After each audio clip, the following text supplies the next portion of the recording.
সূরাতুল জিন। ছোটবেলা মনে করতাম এই সূরা পড়লে জিন আসে, পইরা শেষ করতাম মাগার জিন খুঁজে পাইতাম না। আহা, না, সূরাতুল জিন পড়লে জিন আসে না, এটা ভুয়া কথা। বিশ্বনবীর হাতে শুধু সাহাবীরাই বায়াত হয় নাই, বিশ্বনবীর হাতে জিনেরাও হাতে হাত রেখে বায়াত হয়েছে। সুবহানাল্লাহ পড়েন। বিশ্বনবী তায়েফের ময়দানে দাওয়াত দিতে গেলেন, তায়েফের ছেলেরা বিশ্বনবীকে আঘাত করে জর্জরিত করলো। নবীর মনটা বড্ড খারাপ। আল্লাহ বললেন, নবী মানুষের কাছ থেকে প্রত্যাখ্যাত হয়েছেন, আমার আরেকটা গ্রুপ আছে, ওইটা হচ্ছে জিনদের গ্রুপ। ওই জিনদের একটা গ্রুপ আপনার হাতে হাত রেখে বায়াত হয়ে যাবে। সুবহানাল্লাহ। তার মানে মানুষের নামেও সূরা।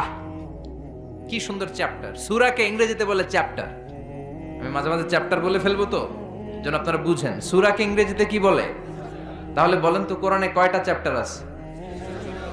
কথা বলেন। মাশাআল্লাহ, অনেক কিছু জানে দেখি। এগারো বসাই দিলে তাফসীর করতে পারবে।